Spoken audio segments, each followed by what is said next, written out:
Hi, everyone. Welcome to Office Hours. If you're watching on YouTube, you can find out more about what we do at officehours.global. Our first hour is general discussion about media and digital production.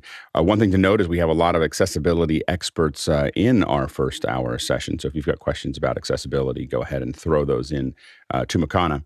The second hour, we're going to be Robert Sababadi and Dr. Danielle Dehaer is going to be here to talk about interpretation. And when we talk about interpretation, this is corporate interpretation services. This is people giving you another language based on what based on whatever's going on in the event. It's really important, and in a lot of international events and events that are pointed internationally, it's something we use a lot, and these are two experts. And so if you've got questions about that audio interpretation, then go ahead and throw those in as well. Let's go ahead and jump into the first question. Mitch, what do we have? Thanks, Alex. First question in from Jack Rupel in Breckenridge, Colorado. Jack asks, with many cameras and sensors, the Vision Pro interface could be ASL-based. Panel thoughts? Go ahead, Brendan. Sure. Well, of course, we want everything to be signed. And what I think is, we talked about it a little bit last week, Saturday last week. It's a very cool, Version Pros has a lot more added, and it's a lot more digital. So you can see people signing, and it's like a VR device where you just have, you can only see a specific part. And so that limits the field of vision. So yeah, I think there's a lot of potential in there to be able to recognize sign language. At the same time, it's limited. It's more just where you're looking at. So it's the vision is not completely there. So you're not seeing the full picture. I think we're trying to use AI now to make a better estimate of how to guess where the signing space is. And so you can actually see in front of the viewer instead of, when you see the sign P, the letter P, you have to look at your hand shape and you have to see, because there's a lot of the letter K looks the same. And it's only one way. I think for right now, because it's only one way, your 3D, it's great and everything, but how does interpreters recognize a sign? How will that go through? That's the problem. Yeah, I think it'll be interesting. One of the things that's really, I've been spending a lot of time with the WWDC sessions and looking at what the structure looks like. That's what all of us are doing right now. And one of the things is the concept of the windows, being able to just move those windows around inside of your space. So you have a space, and then we have windows and volumes inside of those spaces. And I think that it's going to be interesting to see being able to just move the windows around and decide where we want, what makes the most sense. I think is going to be really powerful as we move forward, being able to figure that out. And those windows can have transparency, so we could cut the person, cut somebody out, have them just seated there.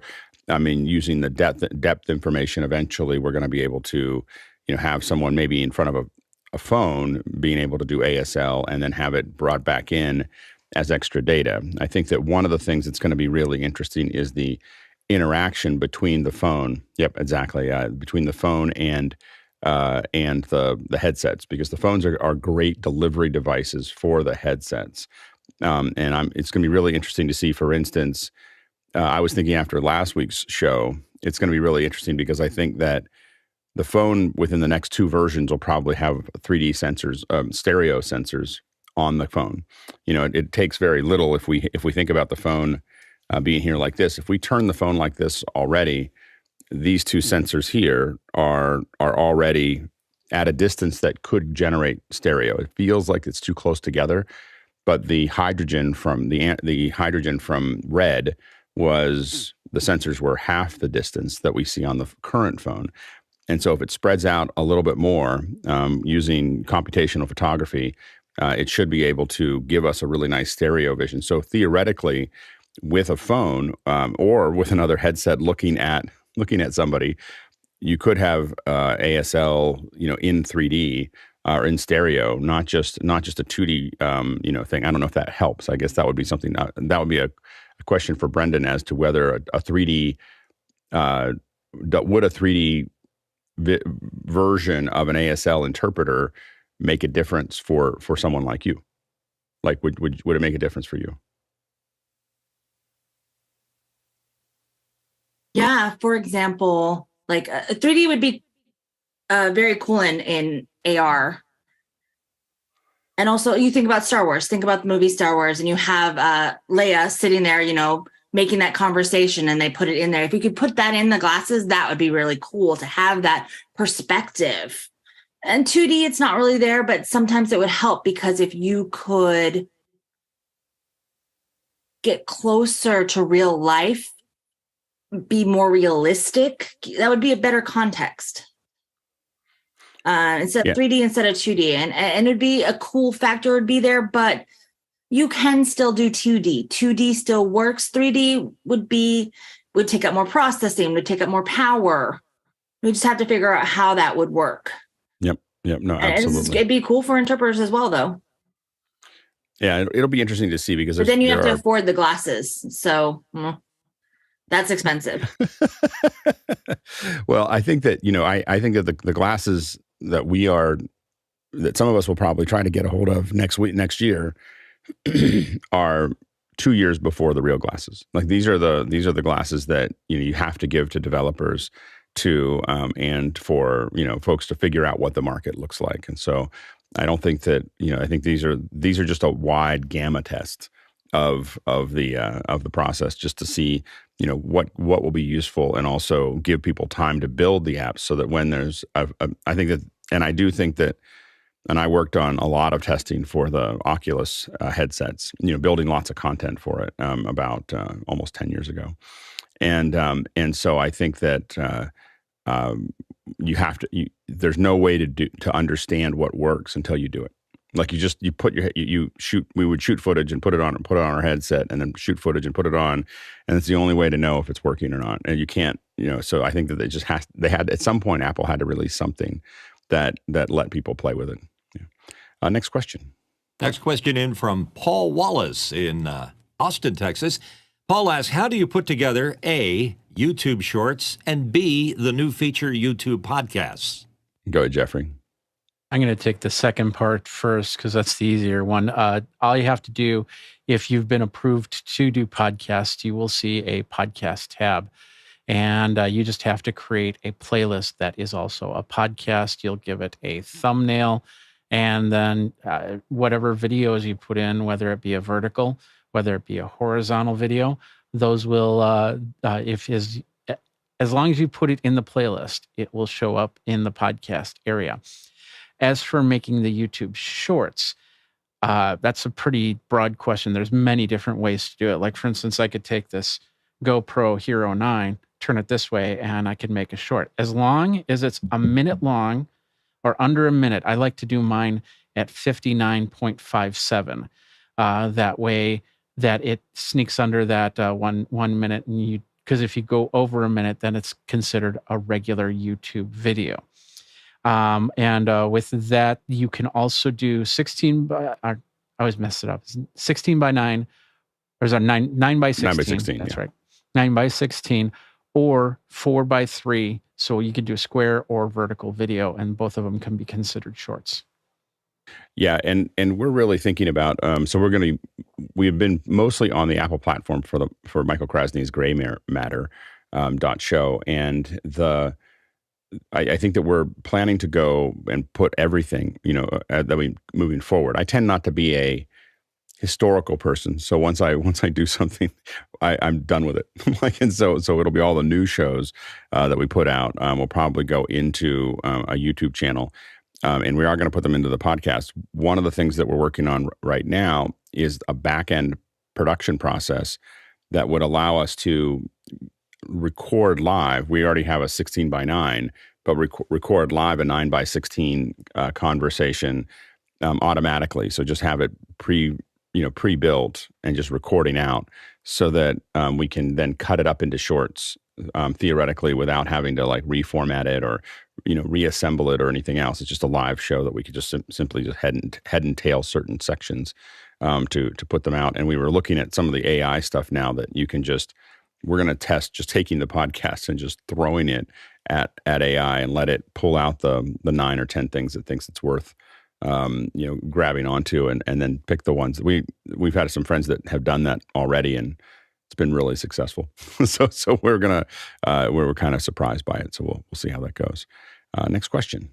From Bobby Rafferty in Florida asking, Vision OS tools are now available for developers from Apple. Do they require the latest Mac OS?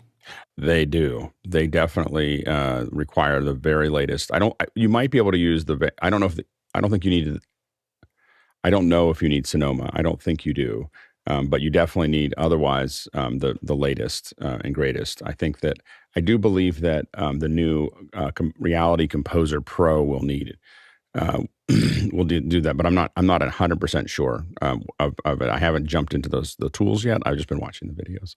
So one of the things that I'm really excited about is the Reality Composer Pro. I think that one of the things that Apple has done really well, and I think this is the part that Oculus had a little trouble with, is making an environment that was easy to develop for. So you're taking concepts that iOS and Mac OS and tvOS already have, and you're just moving a little over, and there's already an entire environment environment to build in. Most of the stuff that we built for Oculus was in Unity, and so and Unity was a lot of tools to build something oftentimes relatively simply that we could have put together very quickly in something like Reality Composer Pro, which is a nodal-based environment generation package. And so it's got and it's come a long way. We've been playing with Reality Composer for the last couple of years, and so I think that between that and existing code bases and a really well thought out process, I think that we're going to see a lot, and we're trying to bring some experts on have already dug into Reality Composer Pro, and we'll probably do a second hour and then do some labs in it to let us start to play with that. So stay tuned for that. Next question.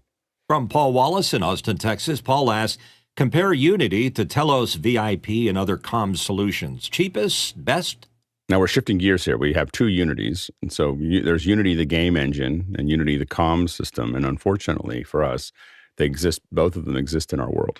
so we have to shift. I believe that this conversation is about Unity, the comms. So this is what we listen to for the show. Go ahead, Mitchell. Paul, I can give you the top three, at least in my book. ClearComm is top of the stack. They're not listed in your list there, but they are undisputably the king of the mountain. The Telos VIP is a newcomer. The folks at Telos Systems that makes lots of audio devices have some very interesting concepts there, and they would make a great second hour, by the way. And the Unity is what we're using, and that's software only. Yeah, they all go about it in different different markets. So Readle is considered usually the high watermark of the process. It's very complex. It is very, very powerful, and it's very clear.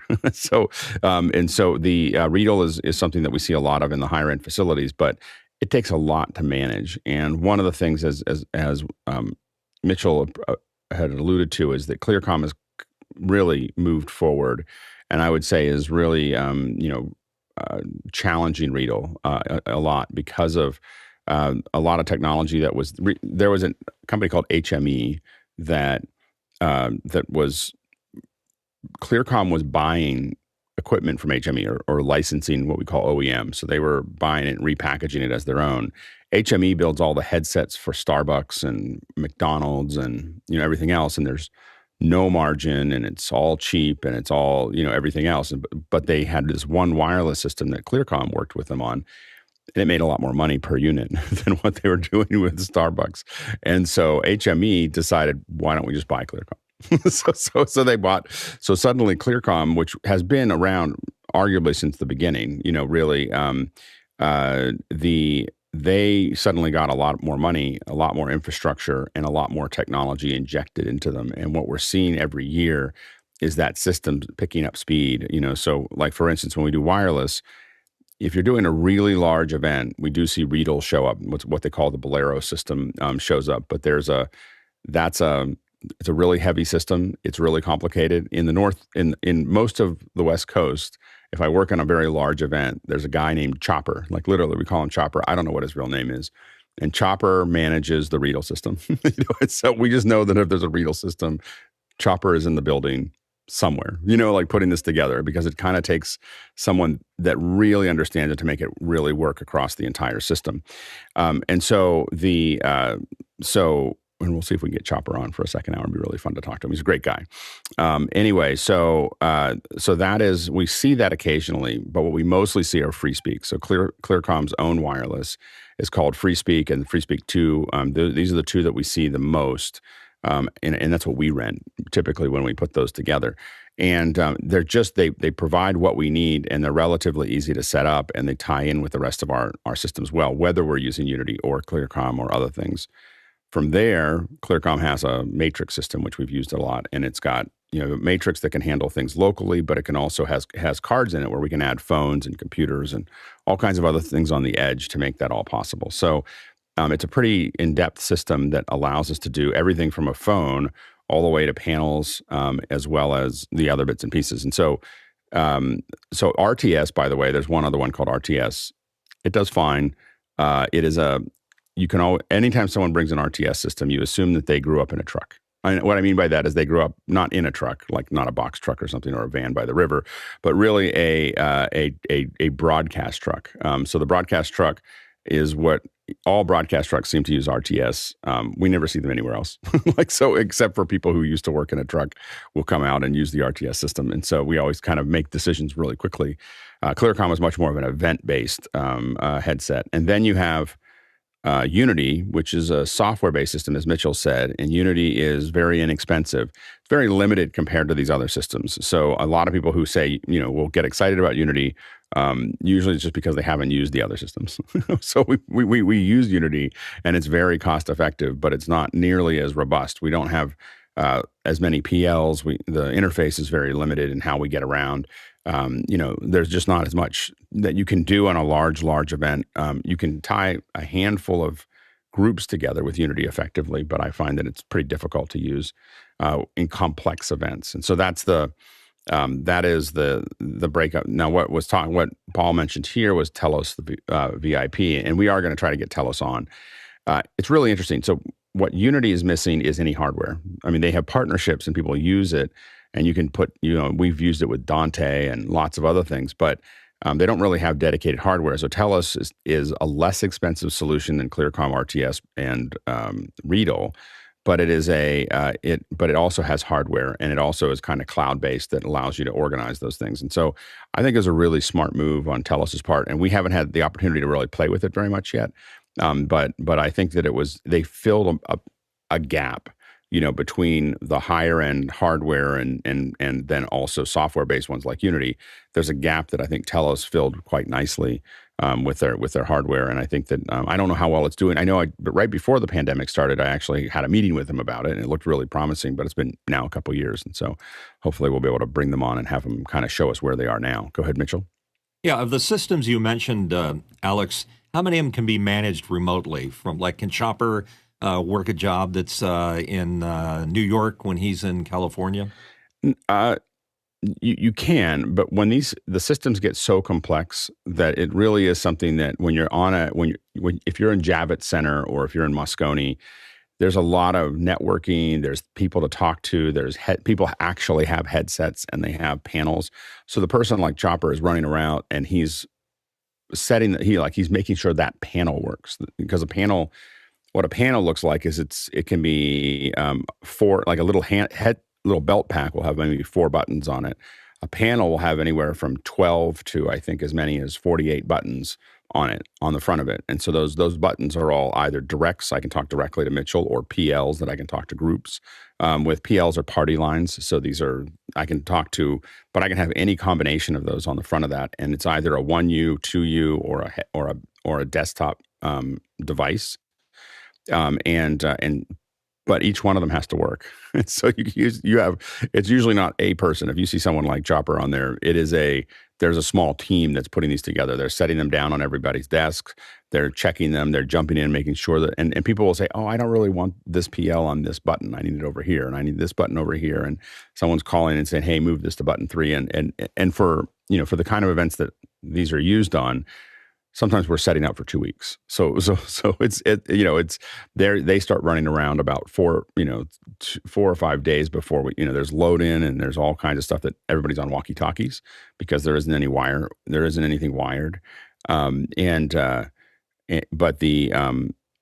But once they're loaded in and once the system comes up, then they'll spend a couple days running around making sure that everybody's there. But it's really a whole team, and for a large physical event, it's really hard not to be there for that kind of thing. We definitely run Unity systems remotely all the time. Like we're doing that right now. The Unity system that we're on, is running out of Wisconsin, I think, or Detroit, and the one that we run for our shows is right out of our office, and so those are. But everybody's remote in those areas. So you can on some of the smaller systems. When you're doing something really large at a large facility, you need people to take care of it. Next question. From Jack Ruppel in Breckenridge, Colorado, Jack asks, with the Vision Pro enabling spatial audio, could you see bone conduction technology used for the low frequency signal? Go ahead, Courtney. Well, possibly, because low frequency is pretty non-directional, but you'd have to keep it from interfering with the audible spatial image that's coming in through those transducers on either side of your ears in the Vision Pro. So it'd take a lot of calibration to do that. It's going to have to contact your head, and it would seem to make it a little more uncomfortable. Maybe another solution would be an add-on that is a cushion that you put in your back with a large driver in it that thumps your chest for all the low frequency stuff. That might be more a better plan for Apple to sell an auxiliary device to use with the Vision Pro. Yeah, and for those wondering what that is, these are bone conduction headsets, and so these have little. See if I can cover my eye. These have these little. They're not really earpieces; they're just little pads. And those pads sit on our cheekbones, and they literally just drive the audio through our bone to our ear. The real problem is fidelity is not very good. These are good for talking to people. They're not great for listening to music or anything else like that. And so that's not really a great use for them. And when there's too much bass, they tickle. So they a lot. So that I don't think that they're a great solution for that. I find that sometimes when someone talks too loud, I have to take them off because they're actually tickling the side of my in a very odd way. Like it's not a good kind of tickle. I don't know if there's any good tickle, but this is definitely not it. Anyway, I think that. So I don't think that they're going to use that. I do think we're going to see more and more. And I think that one of the things that's really interesting is the possibility of being in a room that still has big speakers. You may have headphones, and they've talked about making those available for your being able to use headphones for the plane.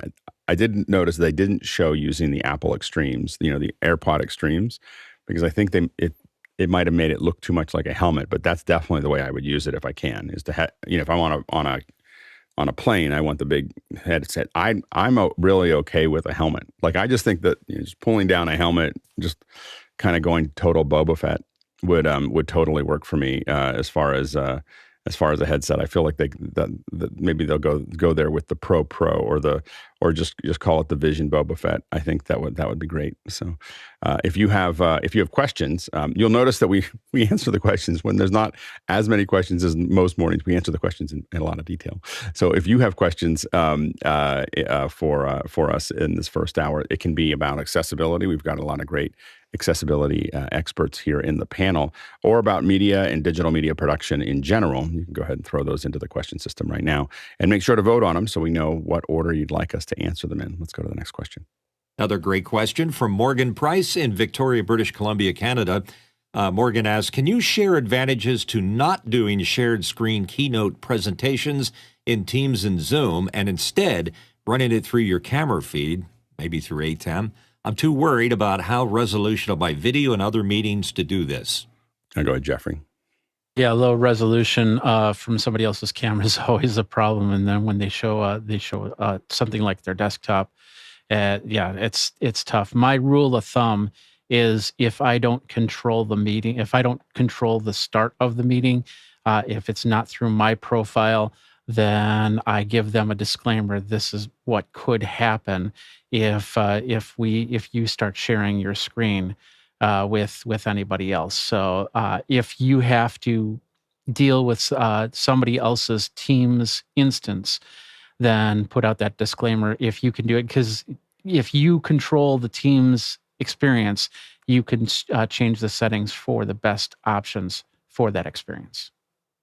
Yeah, the main thing is that the big advantage for me, and I do agree with Jeffrey, is that I want to usually control the meeting because my settings in Zoom are at a 1080p video, they're not dumbed down to 720 like Teams, and so so anyway, and pretty much everything else. There's very few 1080s for video. If I am going to present to Teams, or if I'm on somebody else's meeting, what I'll do is I will screen share QuickTime. So I will open up QuickTime, and I will screen share QuickTime and optimize for video, and I will get the resolution of a screen share, but I will be running my switcher back into QuickTime. So QuickTime is just a camera that just provides a window, and so I'll put that in the window and say screenshot, and I'll put it. I have a lot of screens, so I'll put it over here, and then screen share it. So then I'll get the 1080p back from that. But now the thing I have to know is if I'm playing you a video, I have to let people know that it will be a little bit lower frame rate, because when you do a screen share, you are choosing between frame rate and resolution. It's the same amount of bandwidth, and it's doing the best it can. But when you do that, it's going to jump it. Now, if someone has an account that doesn't have 1080p, then you definitely want to use that hack that I just talked about. Will work on a Mac most of the time. The big thing for me is that I do a lot of presentations. I don't know how to do the presentation. Like I have a presentation I give a couple times a week right now for work. I don't know how to do it without 4 computers, an iPhone, and an iPad. Like they're all, like someone asked if I could come in and do it in person, and I was like, I can't come in to show you this. I can only do it sitting in this chair, because I've got 3 Mac Minis here. I've got a studio here. I've got a phone that's mounted here to show you pieces of it. I've got an iPad that I have to jump into and do it. I've got there's a lot of pieces to the whole puzzle to do the presentation, and so and I also have a telestrator over top of all of it. And one computer is doing the presentation, another computer is doing the computer, showing the interfaces. Another computer is doing something else. I can't remember now. It takes about a half an hour for me to set the event up. But that is what I can't do with screen share. And when I watch people try to show things in screen share, it just looks really painful to me. I'm like, oh, that's. That looks really hard. Yeah, go ahead, Brendan.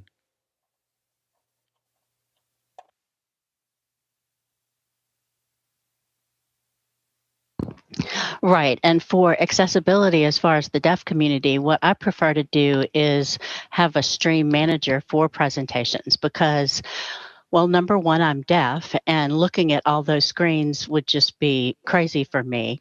And then also seeing people in the individuals, they come across video very small when you're in a big meeting.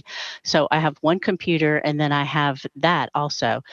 If I do have a second computer, that does help. The second thing that's really important, especially with interpreters, is to have that separate stream, and I guess it's called ATEM here. And the video producing can manage the interpreters, because sometimes the interpreters get lost in the meeting. That's a great point. It's a really good point. Do you ever, a question for Brendan, do you ever have a second monitor that is just the interpreter? So not, just another monitor from that's by your camera or something else that is just the interpreter coming to you? No. No. Well, I used to. Let me correct that. I used to. When COVID first hit, I did have those two monitors, but just switching back and forth, even though they're side by side, was still overwhelming. So with Zoom, I can then place the interpreter. What do they call that? I could just pin the interpreter and enlarge the interpreter, but I can only do it with the one individual. So now I do have to switch back and forth. I'm still really not accustomed to the ASL functionality that might, the Zoom functionality that might work using an ASL interpreter. Sometimes I do lose the interpreter, like I said, so then I have to go search them out again. Screen share, I can screen share when I'm screen sharing, then I can have that interpreter remain a constant on my screen, and so that makes it easier. Do you have do you have the second Zoom screen? There's most of us, if we have more than one monitor, we have two Zoom screens. Do you have two? I do have two, yes. But you have a second Zoom screen that pops open, right, automatically, or do you?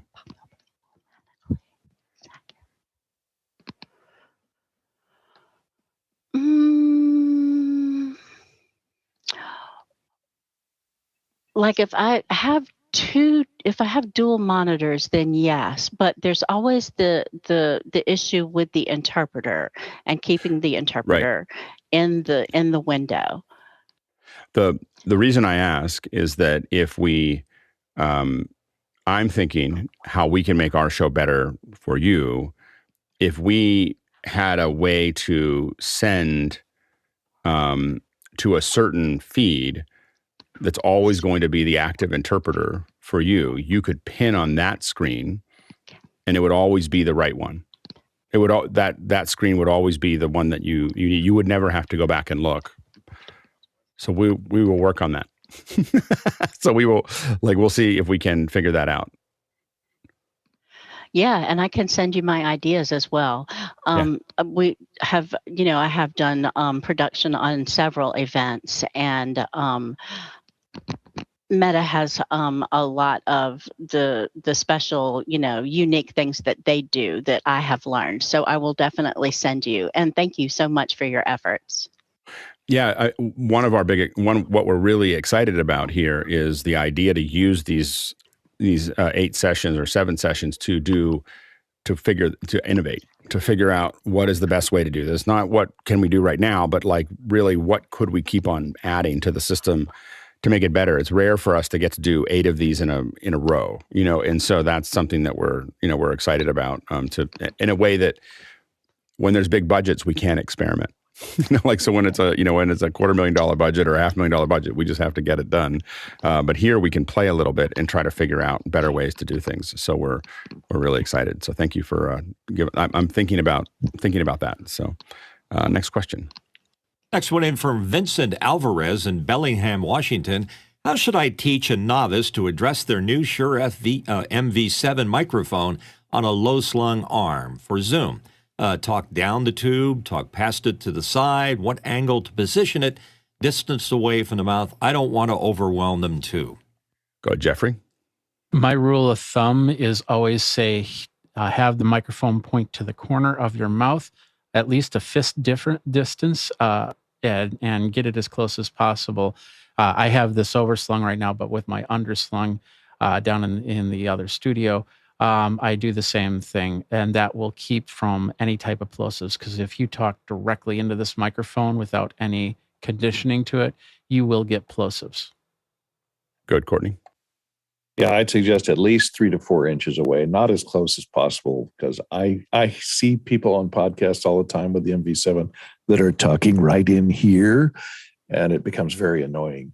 Because remember, a dynamic microphone, you want to try and keep it as much in front without having the plosives. A little bit below helps, because if you look at how a dynamic microphone works, it's a moving coil.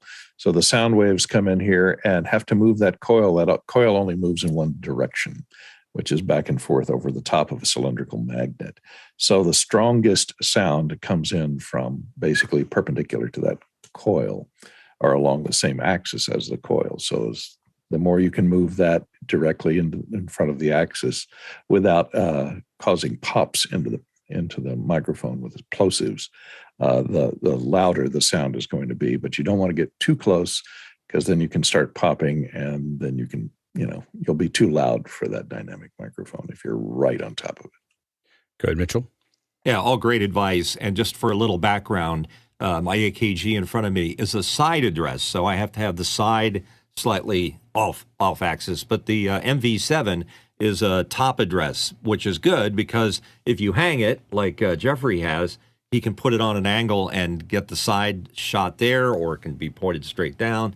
But it's important to keep those plosives away because it sounds bad. And another trick is try not to put plosives on your microphone when you're speaking. When I pop my P's, which is a plosive sound, I generally try to smile through them. So sometimes the best place to avoid those problems is to eliminate them in the first place. Yeah, I will say that I usually tell people when they're getting started, there's a lot of things that we might do once we get used to this, but I usually tell people that there is a channel here that's between our two eyes, between these two edges, and I don't want to see any mic in that channel. Like if they're sitting there, I just don't. That's where we breathe, and so that's where all of our air goes and everything else. And so we usually there's a box here that we just try to keep people out of. It's correct that you may want it in front of them at times, but I never put it in front of somebody who doesn't have a lot of mic technique. So I almost, even with the MV7, I'll put it off to one side, and I have begun to start putting the pop filter in front of that for the show that we're using it for, mostly to just make sure that there's no popping that goes on. It is pretty susceptible to popping.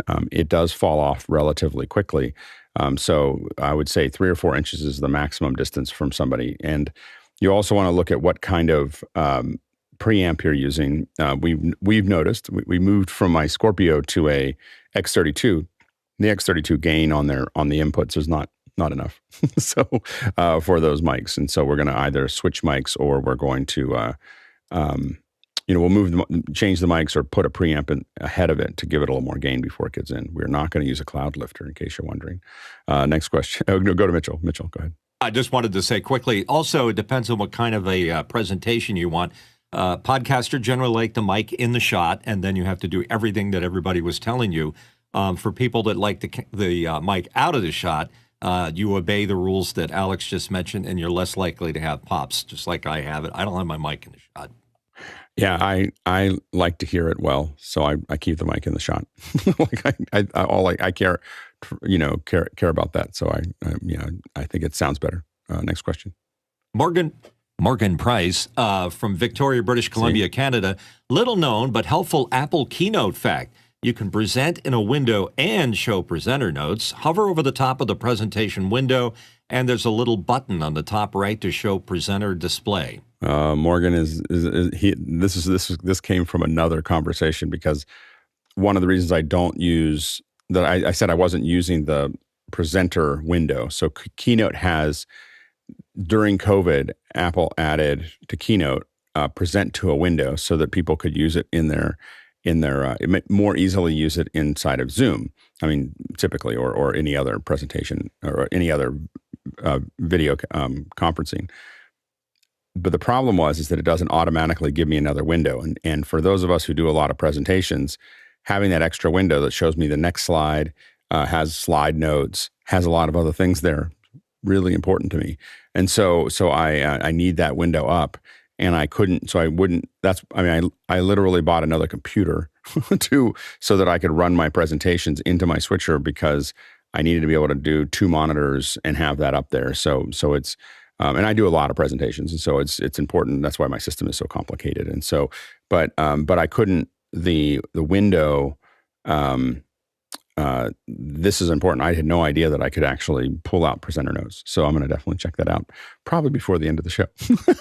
I don't think I'll be able to wait until 9 to figure that out. So yeah, next question. Paul Wallace in Austin, Texas asks, Austin has a huge population using ASL, Texas School for the Deaf. Austin ASL School, etc. How can office hours reach out to this population? Go ahead, Brendan.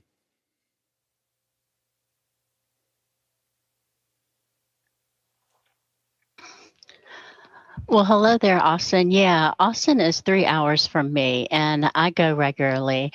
And I mean, people can get in touch with Texas School for the Deaf. You can, pull up their website and you can, learn about all of the resources there. They also have a great number of really cool, like deaf-owned businesses. One is Crepe Crazy. It's in Austin. I think it's in South Austin, I believe. And I think they might have one in the Southwest Austin area as well. But I have some contacts, and I am happy to share those with you. And yeah, thank you, Paul. Nick, go ahead, Jeffrey. Yeah, exactly. That I a little known fact, I took 2 semesters of ASL. I did it in the 90s because I was working at a bar, and me and another bartender, they had a group of people that were playing volleyball, had a league, the Madison Deaf area. And so we found out about the Madison Deaf Association from that. And that's when we went, and that's where I took my classes from there. So it's really just injecting yourself into an area like that in Austin and go from there. And of course, since you're in Austin, you could be the ambassador as well as, of course, Brendan. Yeah, go ahead, Brendan. Oh, that's great. Yeah. And one more thing to add as well, like in Texas Association of the Deaf too, we can contact everyone out there in the West, as well as there's the Austin Deaf Club that I think that's still running, and you can go to different meetings. I think it's every other Saturday or weekly. You can look. But yeah, the thing is, we need interpreters. We need lots of interpreters. And you might need an interpreter when you're there because deaf people sign really fast. Next question. From Ike Potter in Hanover, Germany. To prevent equipment inside from voltage damage by stormy weather with lightning, is it sufficient to unplug PCs from the wall power, or is it safer to remove the Ethernet cables from a running out a router? Go ahead, Courtney. Both. If you have a storm imminent in your neighborhood, especially if you have if your utilities do not come in from underground, if they're on poles outside, you definitely want to be careful about anything that's plugged into the wall. And that includes cable television signals that may be coming down coax from a pole outside, because that can be a frequent path of high voltage lightning strikes if it strikes a pole outside or the transformer outside your house. So both, you want to remove anything that's connected copper-wise to the outside world, especially if it goes up to a utility pole outside your home. There are lightning arresters if you have, ham radio equipment. If you have antennas, there are special lightning arresters which you put on those coaxial feeds from the antennas, with which connect to ground rods outside the home to route any electrical charge that strikes that antenna to the ground rod with a little gap in between it. But for general purpose electronics, you're safest if you just unplug everything from the wall and disconnect it. And that includes your cable or your phone lines. It can come in on phone lines. If your phone line is hooked up to your stereo system or anything else it's hooked up to, it not only will fry your phones, but it'll fry everything that's hooked up to it as well. Go ahead, Brendan.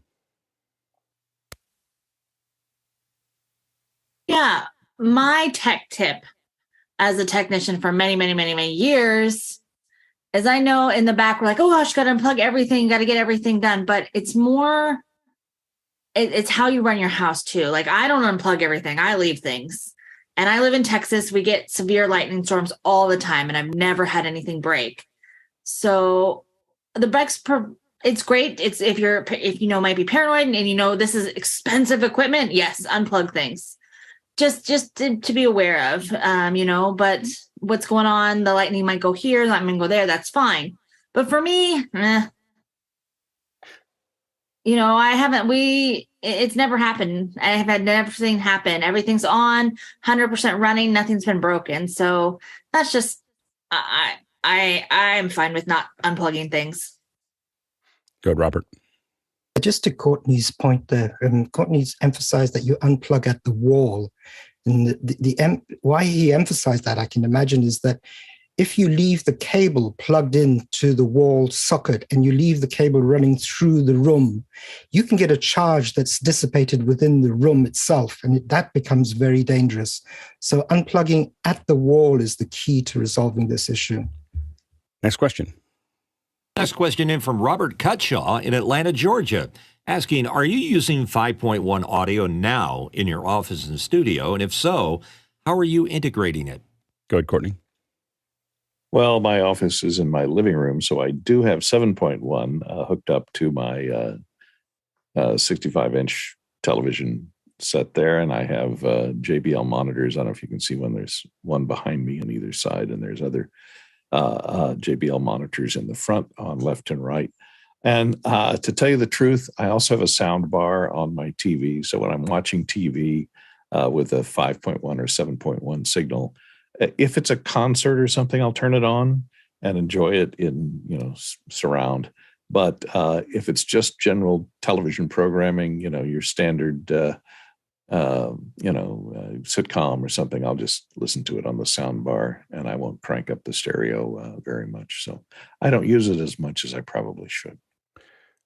I have it in my house. I have a 7.1 in my house, and I definitely watch everything in it and notice it pretty quickly if it's not there. In my office, we have 5.1 because I technically manage events that have 5.1 in them, and so I have to make the reason I have them in discrete speakers and not a bar is because I literally will walk to each speaker to make sure that audio is coming out of it if I'm not sure what we're getting as far as a mix goes. Next question. Next question in from Douglas Carmichael. I've been enjoying working on a local genealogy database using MongoDB. If I wanted to build an app around the database, what mobile backends are most popular? I think we're probably going to have to put together a kind of mobile development second hour to kind of go through that, because I don't think we have a lot of experts on it here on Saturday morning. But so we'll take a look at maybe bringing that on our Friday. Next question. From Mike Beardmore in Bedford, UK, for a hybrid meeting, a 30-minute networking break only allows a small virtual group to introduce themselves before time runs out. IRL is enough time. Sorry about that. It is enough time for a coffee and chat. How can the intro bit be sped up for those online? Go ahead, Jeffrey. I would say direct questions. I'm assuming if you're saying you don't want somebody to start lamenting and all of a sudden one person's taking up 10, 15 minutes of an intro. So asking more direct questions, everybody where you're from and go, then you should be able to speed up that process and make things go smoother. I will just do damage to the 30-minute break. What really was the eye-opener for me was going to TED and watching how they manage the event. As an event producer, going to someone else's event is really interesting because you look at how they do everything. And the one thing that TED does is there aren't any tracks. So there's one track. Everybody's going to having the same conversation. They also, the presentations are 18 minutes long, so they get to the point. This is very much I wrote you a long letter because I didn't have time to write you a short one. They work with the speakers to shorten those talks down to something much faster.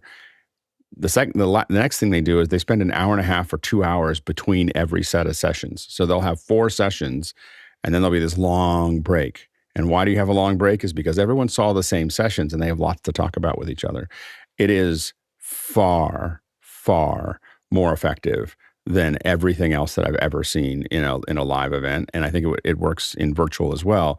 Is to have large breaks, and the key is that when we pack all of these events into 20 tracks that are doing 6 at a time, that are doing 6 a day, it's 120 sessions that are all done poorly. Generally there's like 1 or 2 rooms. I work on these events, 1 or 2 rooms where everybody's rehearsed and trained and and they have all the gear that they need and everything else, and then everything else is like a podium, and it's not great content. And I really think that people need to rethink how they do those, because as we move to digital events, which more and more of our events will be, I mean, the physical event world is going to slowly die out. It won't completely die out, but it's going to get much smaller than what it was before. And as we move to those, we're no longer constrained by time and space, and we can have events last for 2 weeks or 3 months, or for us, every day for the last 3 years. And so this is just one large event, and we don't have to. The reason we packed everybody in was because we had to rent the hotel, and people had to fly in somewhere, and they had to do all those things. Those are restrictions that we no longer have, and so, but we're still abiding by them. And I think we'll give that up. Yeah, go ahead, Robert. Just from on the online scene,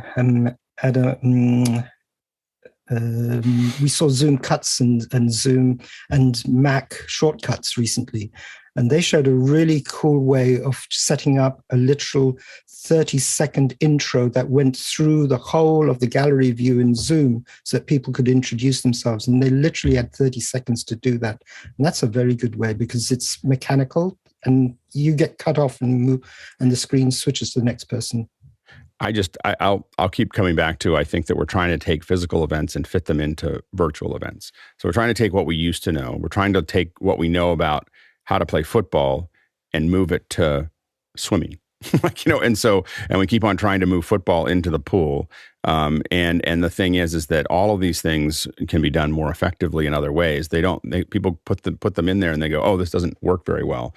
Yeah, because you're not using the tool the way it wants to work, and I think that there are a lot of sessions that, I think we're going to be able to kind of, as we move away from that, we're going to look back at those and as someone who doesn't, and I will admit, I hate intro sessions, like with a passion. So as soon as you say, hey, we're going to break into a small group and we're all going to introduce ourselves, I take a bathroom break. I'm out of here. And I just disappear. So I will admit that I'm really excited about it going away. Next question. Douglas Carmichael asking, I love the bevels in the new SuperSource design. How do you create the design and load it into the system? Well, thank you. That was a lot of work on, I think, Mickey or Kevin. I don't know who. I know Mickey was sending me them. I'm not sure if he was comping them together, but Mickey worked on this. So, we're trying to keep on playing with how far we can push the dual screen. And so we're rounding the corners. We have just a little bit of a shadow underneath it. We're going to keep on playing with it. We don't want to make it distracting, but we also want to make it look nicer. So we're playing with it there. This is a Photoshop file, I believe, that is just keyed over the video. So the videos still have the hard edges, but we key over a rounded corners with an alpha channel that is a window for those to go through. So that's how that works. Next question. Brandon Buttram from Indianapolis, Indiana, asking, I'm studying for my FAA Part 107 remote pilot license so I can fly my drone and charge for my services. Without getting into collusion territory, is there a good way to figure out what I should and can charge for my services? Go ahead, Courtney. Well, you have to learn what the competition is charging. And in the Indianapolis area, I'm not sure. For example, in Los Angeles, we have production directories. You might look around for something like this. This is the Creative Handbook under equipment rental, drones, drone videography. And you might just call some of these places and get prices from them and see what they're charging in Los Angeles, and then price yourself appropriately for the area in which you're in. Or if you're planning on flying somewhere, or competing with the big boys, you have to compete with the big boys' salary. And if you underprice yourself too much, you may not be taken seriously. So be careful not to underprice yourself, and overpricing yourself. It's a fairly competitive market out there these days. Drone pilots are getting more and more competitive. And the larger drones, you would have to be trained, or you would have to know how to fly the larger camera drones, which may use like Arri Alexa Minis and Red cameras. So I'm not sure what type of drone that you have, but if your drone is capable of handling multiple different cameras, you could market yourself. It's a pretty good market for a drone pilot. who is efficient in flying camera drones for productions, television productions, and film production. Yeah, and the key is to do a lot of it first. So the price that you charge isn't as important when you get started, because you just need to be busy doing it, and you need to be busy doing it because you need to learn how to do it. So as I generally enter most things for free, and then I just slowly ratchet things up as I get going, and then I usually end up as the most expensive in the space. And I'm usually competing on only quality, but I do that because what I'm not concerned about at the beginning is making money. What I'm concerned about at the beginning is perfecting it, and getting really good at it, and not being constrained by trying to figure out how it breaks even. And if you're going to break into an industry, my experience is that's the easiest way to do it, is just you take a lot of losses at the beginning, you get really good at it, and basically you're getting underneath everybody else that's trying to figure out how to make it make sense. You're getting a whole bunch of business in there for a while, and then you slowly ratchet that up as you have that skill set and as you build it. It's a hard way to go, but it's the easiest. It's what I call the wedge. It's like you get the little wedge in there, and then you just start tapping on it, and you just kind of just slowly push your way through it. Next question. Next question in from Paul Wallace at Austin, Texas. Paul asks, what is the best way to do a social wall that displays an embedded HTML or a WordPress blog? Paul had listed one. Twine Social is the one we've used in the past, and it works pretty well.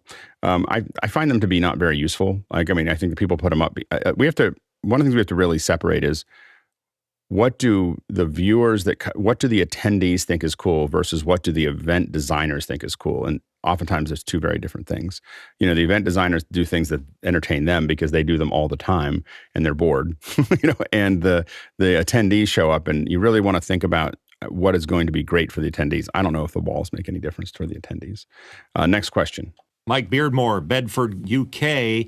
I attended an AirMeet Hybrid conference this week. It only allowed one sign-in and disconnected the first login when a second was tried without warning. Would you register twice under different names to get the second screen session for chat in these cases? It's an interesting puzzle. A lot of us try to have events where you can only be one person at one time. So I think that's what they're probably trying to do is to make sure it makes it more authentic to have one person there. But I think some people will try to log in twice. A lot of times we tie things to things that you can't do that with, like your credit card or other things like that. So but I would probably log in twice if I really wanted to. Next question. Kyle Hammond in Chicago, Illinois. The question is, my new OBSBOT Tiny 2 has arrived.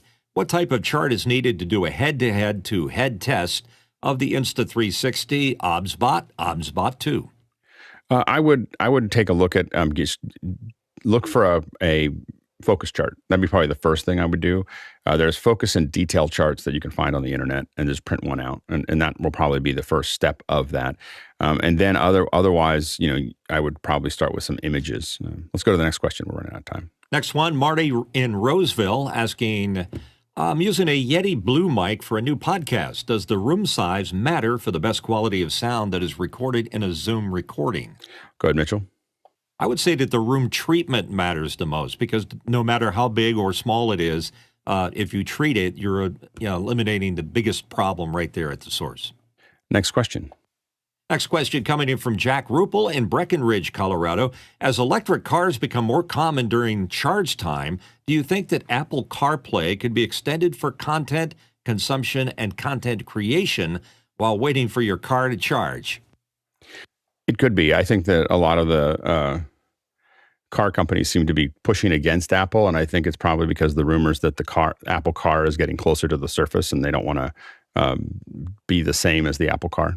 So I think that as the Apple Car gets closer to the surface, I think that they're pushing back a little bit on the interface. So I don't know how many places we'll see it, but it'll be interesting to see. Go ahead, Courtney.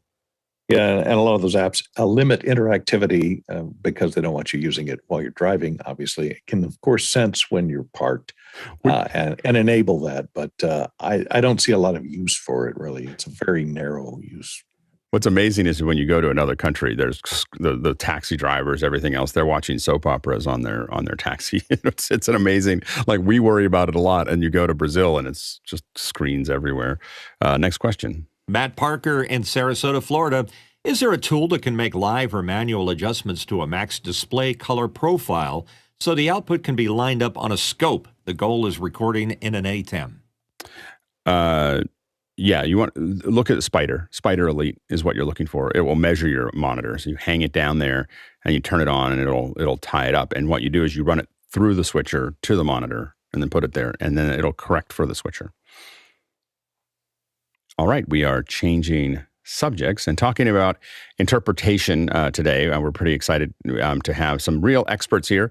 Robert Sababati and Danielle Daher is here for that, and I will let you introduce a little bit of what you do, but really what we're talking about here is interpretation for languaging, and it is really important. I think that a lot of times, as we work through these accessibility issues over the summer, this is one that's actually fairly common, but not as common as it should be. So it's something that, and I find that it's a lot more effective than captioning oftentimes if that's what you're using for language processing, because it allows people to watch as well. I think that it's good to have captioning and interpretation, typically with a thing and ASL. Finding way, and what you're going to see us doing is trying to figure out all of these things as we kind of move forward. But Robert, I'm going to have you kind of set the table for us and tell us a little bit about when we talk about interpretation, what we're talking about today, or what you're planning to talk about today. Josh, I think maybe you could do that. And Josh, I'll hand it off. I'm used to being the host for both hours, and I just ran with it and jumped into it. I'm going to hand it off to Josh. Go ahead, take it away, Josh. Well, you were doing such a good job. That's fine. Exactly. That's fine. Yes. Well, of course, Robert is welcome back. Robert, you're getting to be an old soul around here, but welcome back. Robert, of course, is the proprietor of Online Interpreters Worldwide. So welcome back, and we'll have you focus on some of the operational matters later. But as was mentioned too, we have Dr. Daher as well. And Dr. Daher, you are the Associate Professor for Interpreting Studies at the London Metropolitan University, and also the Course Director for Master's Degree Conference Interpreting. Could you talk a little bit about your roles? Thank you very much for having me, Josh. I'm delighted to be here with you.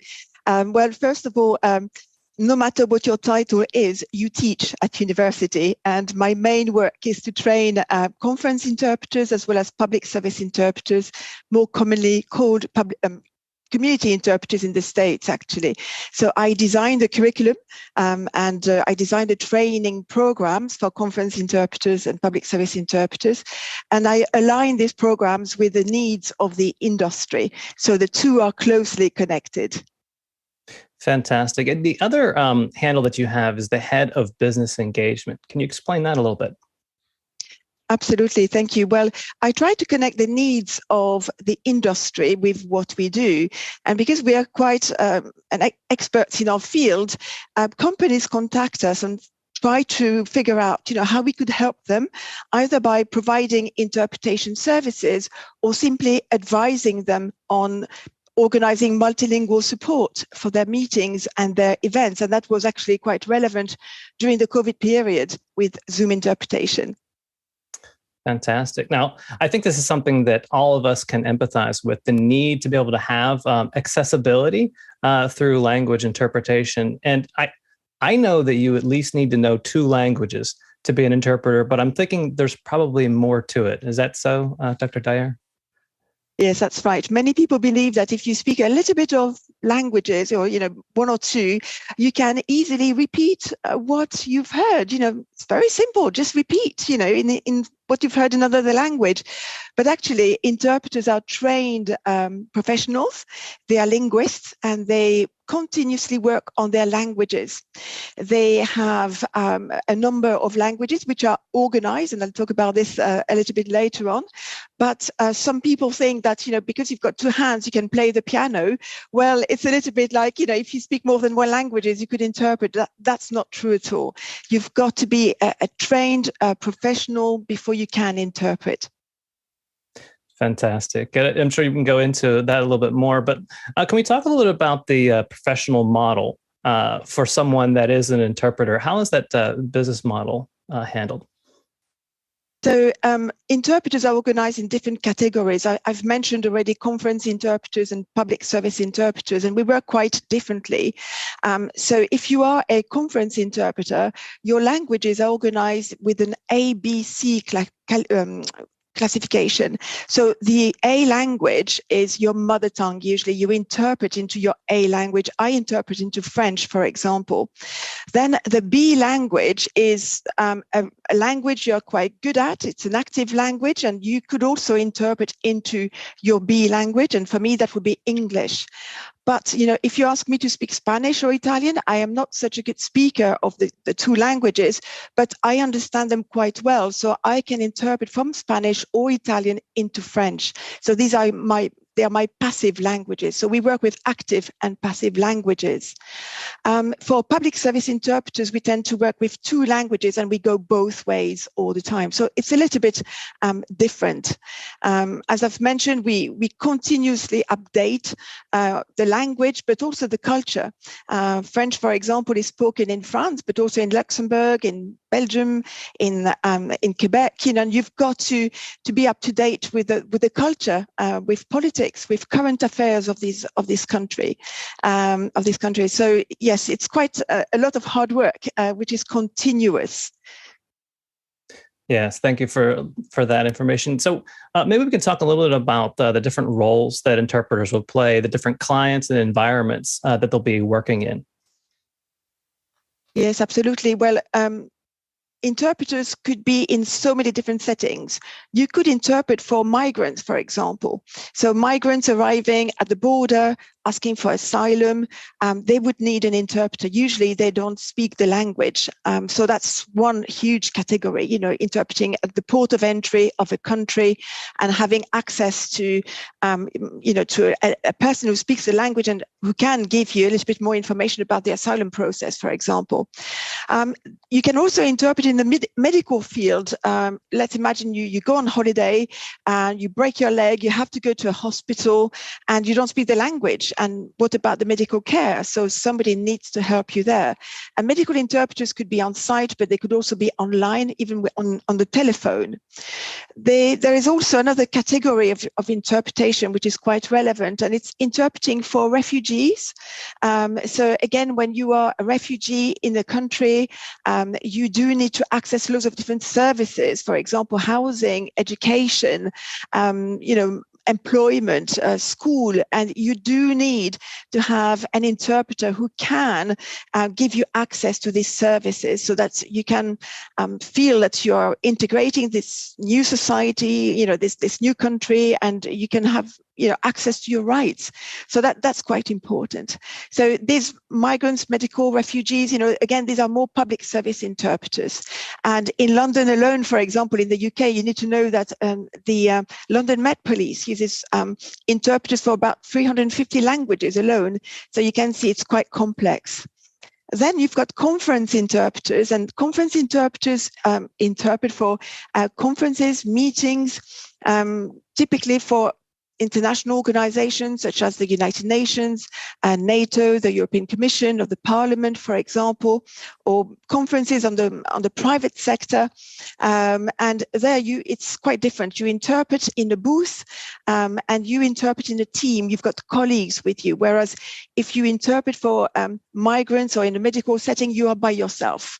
So that's quite a big difference. As a conference interpreter, you may also interpret with equipment. And it can be fairly complex, especially if it is remote simultaneous interpreting. And then finally, there's quite a number of interpreters who interpret for businesses or in the business sector. So you can imagine two companies meeting, they're negotiating, and they need to communicate, and they very often do this with an interpreter. Thank you for that. And Robert, maybe you could fill us in a little bit about the online versus on-site versus the hybrid interpretation setups.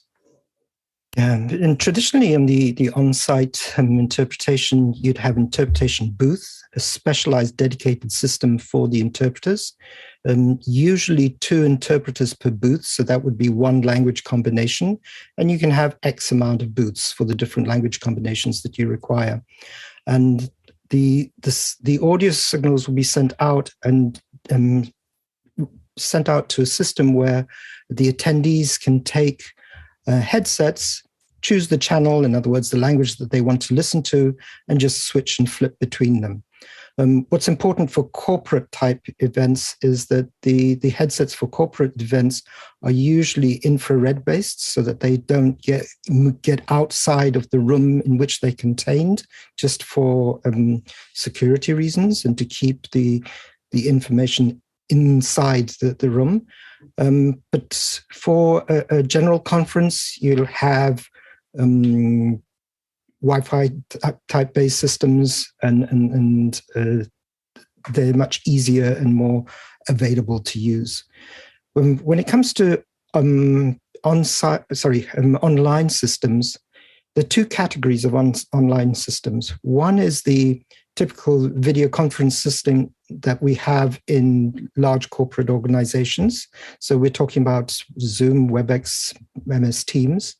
And then you have dedicated interpretation systems for online events that are specific just for an event. So you'll go and buy, for example, X amount of time. You'll be given X amount of time on this platform, and the interpreters will connect on. Sometimes some of these services provide their own interpreters. The main ones are Interprefy, Kudo. Those are the big names in the market at the moment. When it comes to hybrid, of course, that's where producers usually come on board, and audio people, because you're trying to connect those 2 worlds together. And of course, connecting it one way is very simple, but when you connect it 2-way, that's when the complications arrive. And you start using specialized systems to mix minus, etc., all of the signals, so that you don't get an overlay of what's going on in the conference and what's coming through to the attendees' ears through the headsets. And Alex, did you want to jump in? Yeah, one of the things that we've dealt with a lot with interpretation is in hybrid environments is really that the interpretation systems, especially ones that are built into the building. So, there's some places that we've worked that have pretty robust systems that are built into the building, but aren't designed to interact with the outside world. So do you find that there's more challenges of getting the audio signals out of the location interpretation systems into something that we can use for a stream? Well, the feeds that come out of these systems are usually via copper, and we find that we can. Yeah, go ahead. Sorry. Yeah, so we can have them per channel, and then we literally have to build the channel out of that for the feeds that we want to put into an online system. But there are systems, and I have seen this as well, where they come out over radio, and that's where the challenge is, because it's, even though you can pick up and using a receiver on the channel that is dedicated to a specific language, it gets the sound quality is really poor. Yeah, one of the things that we found is if you start stacking more than 8 channels onto transmission, low power FM transmission, that the crosstalk between them starts to become really problematic. And so we hear little bits of the other things that are going around it. The challenge that we've had so far, with some of the systems, is that while you can get them out of copper, we just don't. It's very hard to get balanced systems out of it. So we get headphone jacks that we have to convert. So we have to take a headphone jack and then convert it to it, rather than having the system really built for us to be able to get proper audio signals out of the system. The other challenge that we have, and I don't know if you've changed much since we've done broadcast, but audio quality is also a challenge for us, where we want a higher audio quality than what a lot of interpretation systems are built for. Which have been much more utilitarian up until now. Have you noticed that you've had to change the systems that you use to kind of adjust for a need for higher quality audio? One of the most popular in Europe systems that we use is a Siemens system. Mm-hmm. And we can get a high quality XLR output from the system itself. So that's clean, balanced, and it's just like a clean signal. So we don't have an issue with that. But the systems that you're referring to that are usually in hotels, conference locations, yes, I've had that problem, and we've had to have a lot of adapters to come out from a headset type output and put it into XLR to feed it further down. The other big thing that comes up in these hotel systems is that when they think that they can do a hybrid with the attendees within the conference room listening to the interpretation over a Zoom channel, for example. And that's absolute disaster, because the Wi-Fi gets clogged up to the max, and it's not to do with the bandwidth, it's not to do with the number of slots available in a specific Wi-Fi frequency. And that's something we've just told people not to do. We refuse to do them.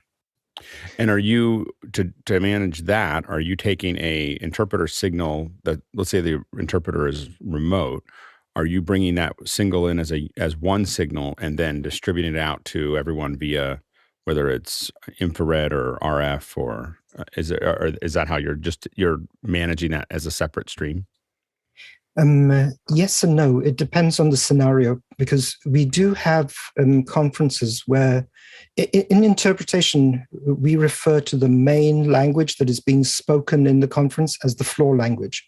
So if the floor language is the same as the speaker from the outside, then his sound will go straight through the PA system in the conference.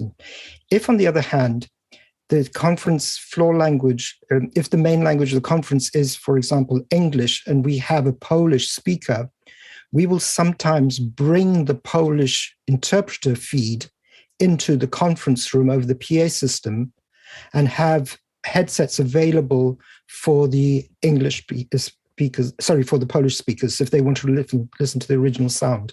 It depends on the mix and the balance, because the more of these headsets you have in a conference, the more clumsy the whole situation becomes, because you've got hundreds of people coming into the conference room.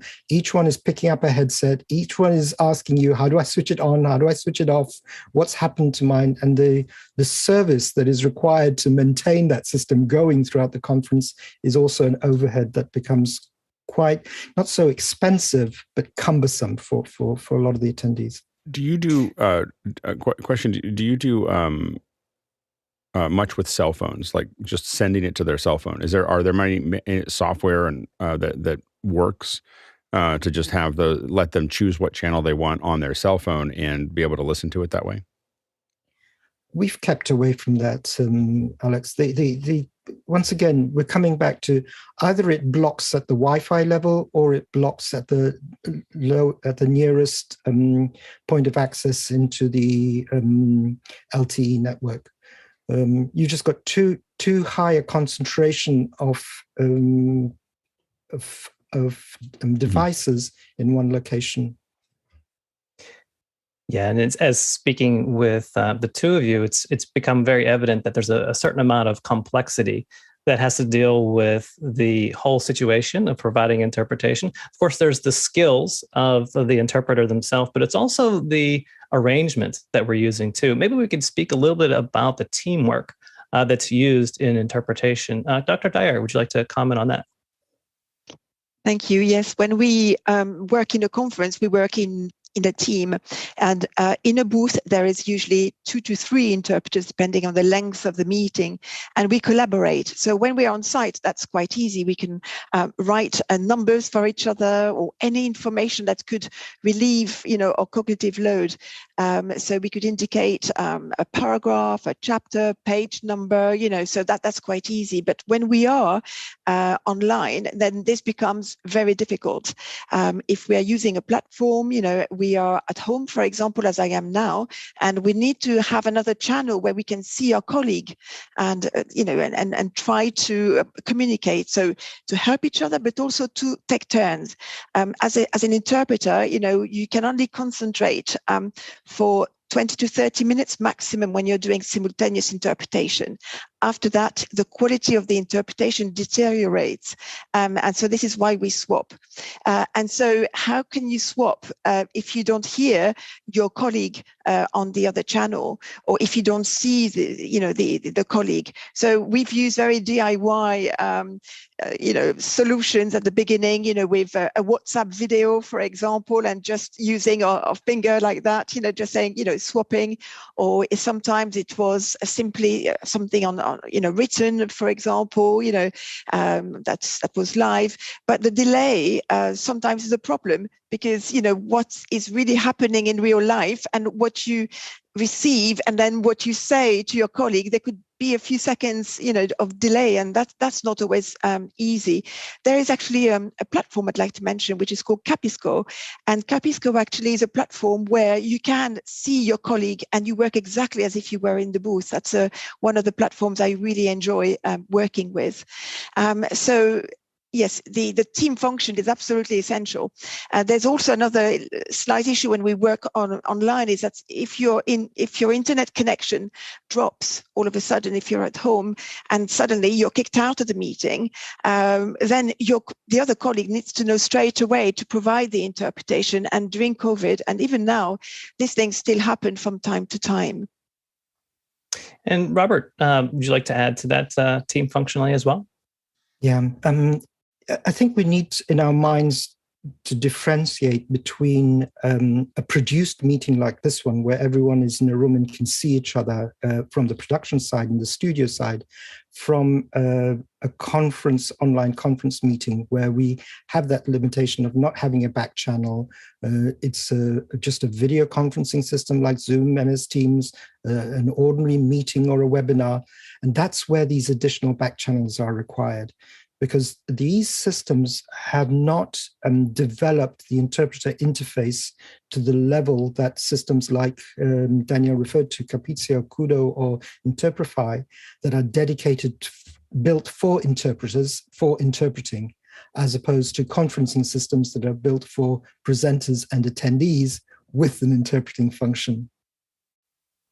And I think it's important to understand just what the client expects from the product that the interpreters are producing. Could we talk a little bit about just what kind of trust is placed in the hands of the interpreter and the organization doing this? Yes, absolutely. Well, I always say to my students, the interpreter's got to be an added value, not an added problem. And at times, the interpreter could become an added problem. So the speakers need to put their trust in the interpreter, and they will speak their language, their mother tongue, if they feel that, they can trust the interpreter. So the message needs to be accurate. It needs to be quite specific. It needs to be clear. You need to be able to communicate so that the speaker feels that you're doing justice to what he or she has to say. And as an interpreter, you're a highly trained person, and you've got to be able to understand what the person says, try to analyze the message, and then reformulate it in a way which sounds as professional at the right register, so that you do justice to the speaker. So this is quite essential, and especially when your speakers are heads of states, businessmen, or quite famous people. So the trust that you place in the interpreter, it has to be there, and we have to do justice to this trust. Absolutely. Well, let's go briefly. Robert can take us just briefly through just what we can expect with the platforms and the interface that we're using while we're doing interpretation. Okay, I'm going to talk just about Zoom, WebEx, and MS Teams, because those are the main platforms that are used in large corporations and that have some form of interpretation services available on them. So Zoom and WebEx allow you to put the interpreters directly online they allow the interpreters to switch between themselves, and they allow the interpreters to swap language channels. Even though MS Teams has the interpretation function, the interpreter's interface has not been built up yet to the extent that it can be used by interpreters directly. So on MS Teams, you'd probably have one of those additional systems dedicated to interpretation, like we mentioned, plugged in into MS Teams onto the 2 dedicated channels for the 2 languages or 3 languages that are being interpreted. The other part is the sign language. I know we're focusing on interpretation, but in Zoom, we do have the sign language functionality available where the interpreters can be predefined, allocated to the system, and then the handover switches in the same window. So there's no looking and changing windows, pinning anyone. You have one window and the interpreters swap within that window. WebEx doesn't have that functionality. In MS Teams, what they've done is they've brought a window for the interpreters that is in a fixed position. It's like one of the speakers. It doesn't move, and even when there's a presentation, it stays in the same place. So the presentation doesn't cover the interpreter, the sign interpreter. Fantastic. Well, we do want to get into some of our questions. Maybe we can have Brendan's comment before we get into our questions. Go ahead, Brendan.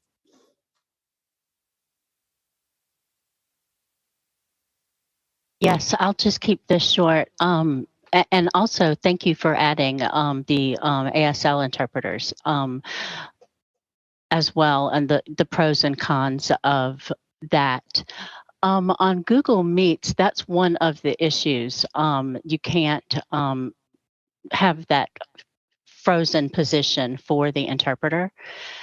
And another thing to consider is, well, I'll hold off to the questions, and it'll be something that'll come up, and I'll just answer it then. Okay, no worries. Well, let's get into our questions.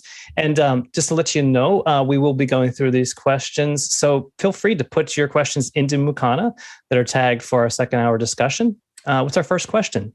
Douglas Carmichael asks, during disasters, human services operations or services for disabled populations are often exempt from stay-at-home orders.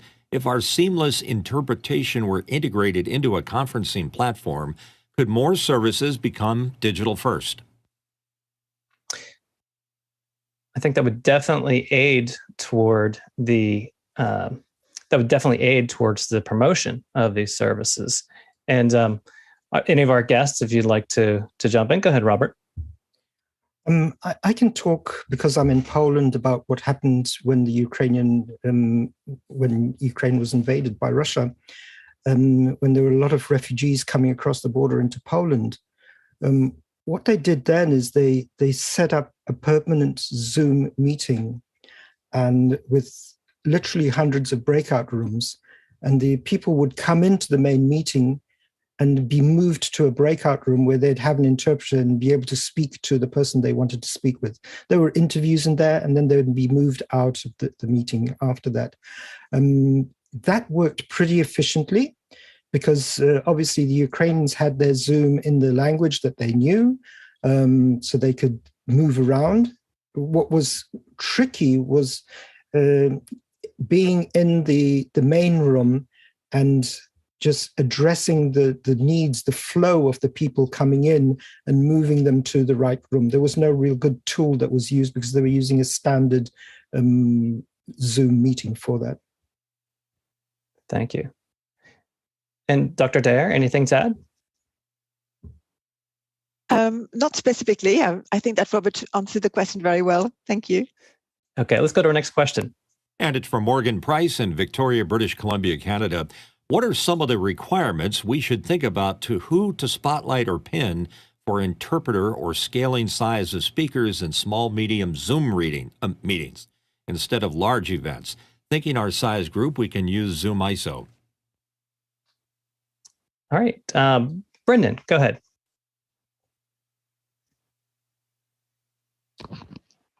Yes, this is what I was planning on discussing, and I'm not speaking of spoken language, but it's because of the voice that's easier. But for the visual language,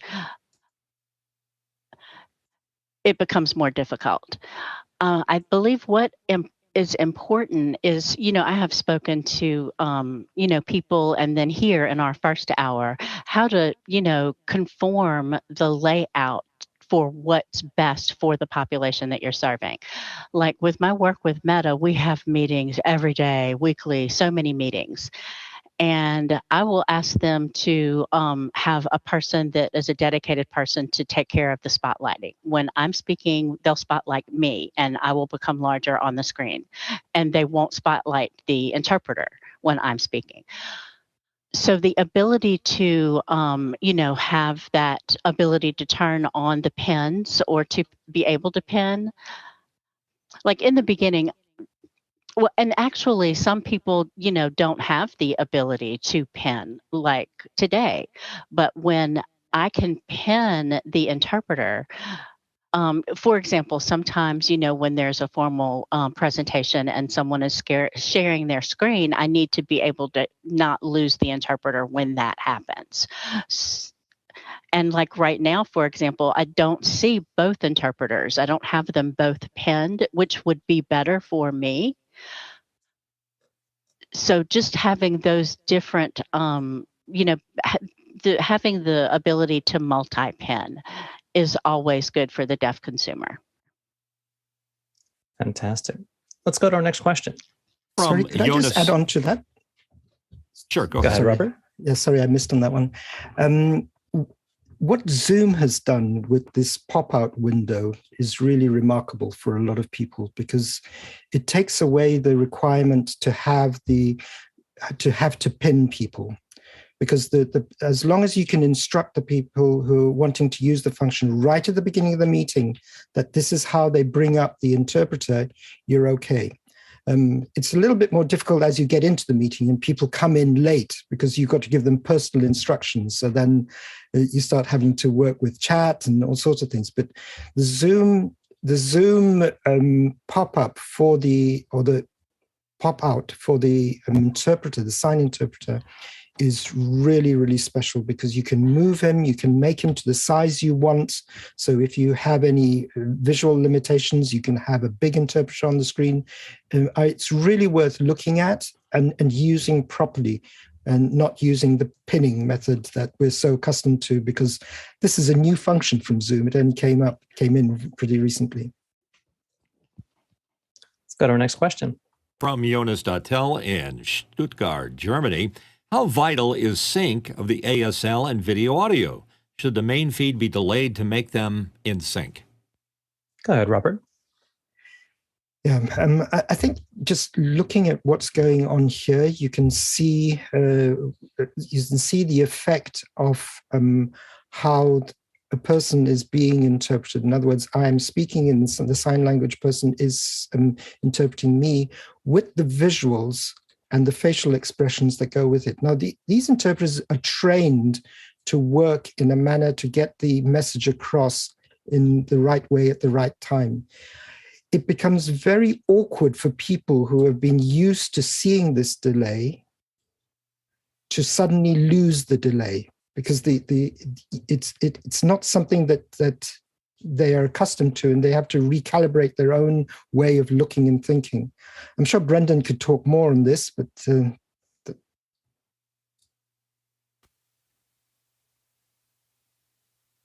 Brendan, would you like to add?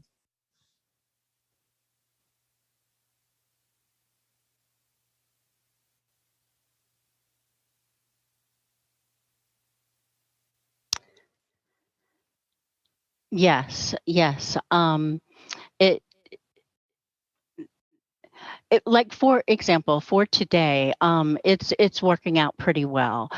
My experience mostly is with, video production, not necessarily with this. I mean, I know what you're saying about sync, and making sure that, it is working as it should.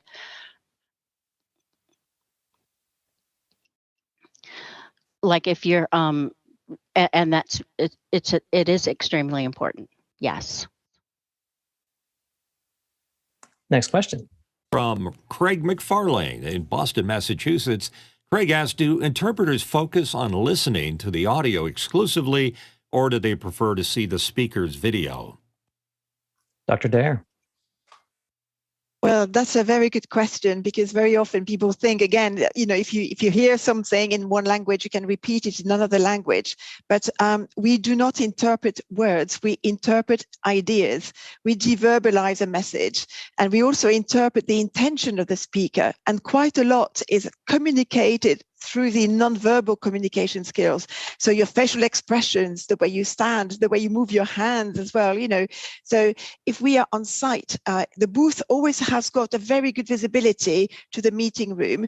And if we are online, this is what we're trying to reconstruct, having very good visibility on the speaker. And sometimes this can be difficult. Actually, at the very beginning of remote simultaneous interpreting, some conference organizers thought it was quite good to operate with a mobile phone. And you just listen on one phone and you take another phone and you simply repeat. These still exist, believe me. And this is a no-go area, especially not for conference interpreting. So we really need to see the facial expression, because we often say it's one thing to interpret what the person has said, but it's something else to interpret what the person hasn't said, but intends to mean, so it's the intention behind the word that we interpret. That's quite important, especially in politics.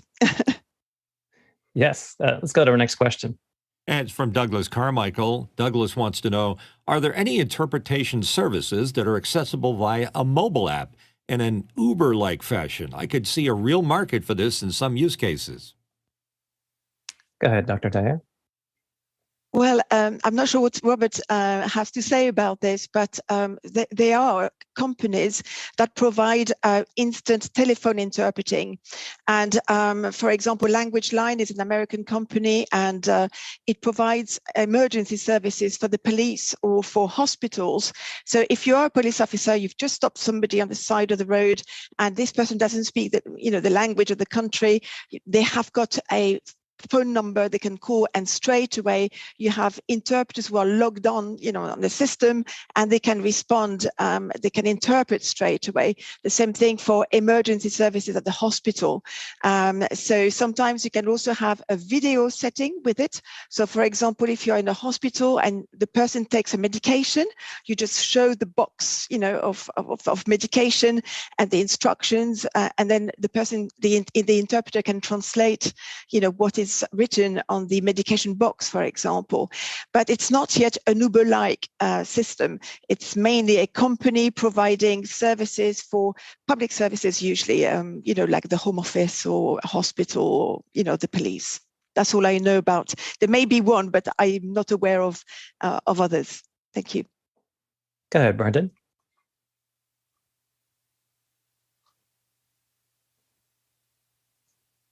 I love this question. And you mentioned hospitals, and I have had that experience, and it was crazy. I wish on demand was literally on demand wherever you go, but it depends on where you are. In hospitals, I have had good results in the Austin area. They just pull up this iPad type of equipment that's on this mobile stand, and they ask you what language you need, and you tell them, and they are able to pull up an interpreter. Now, within the deaf community, we have a service that could become on demand pretty soon on mobile, but it's only for use by the deaf community. Because of, discussion that we have had about having that capability just by clicking your phone. And not only, American Sign Language, it would be great to have that for all spoken languages as well. Thank you. Let's go to our next question. From Samuel Nordvik in Norway. Have you had acceptable results using tools such as Microsoft Translator or Google Translator or other AI tools for live transcribing and translation? Go ahead, Mandy. Well, in the work I do for accessibility technology training, I'll commonly use either Google Translate or Apple Translate, especially the camera feature. When I'm helping a client with their smartphones or tablets or computers. And one example, if the client's device is in Spanish, I can hold my phone camera in front of their screen, and either one of those translate apps will do both optical character recognition as well as language translation in real time. And that's very helpful to me. Although personally, I do prefer to use a professional in-person interpreter for speaking when available. Most typically for me, that's going to be English to Spanish interpretation. There have been occasions where the interpreter was not available for a scheduled appointment, and rather than cancel that appointment, I've used these technologies such as Google Translate or Apple Translate to continue with the appointment. I actually learned Spanish in school for about 6 years, from middle school to high school. And while my reading and pronunciation for Spanish are really good, my understanding of a person speaking is not as well tuned. Some of the disadvantage of using the apps to translate are much heavier battery use, so I have to prepare for that with extra battery backup power to either charge my phone or use an external battery for that. Poor translation is always a concern. There are times when the apps just stop listening to you or can't keep up, especially in those live conversation modes. If you don't have a good signal, that's just... And again, I prefer to use a professional in-person interpreter. It bears a lot of the mental load for me, especially when we're dealing with complex topics like screen reader use on a smartphone or a computer. Go ahead, Brendan.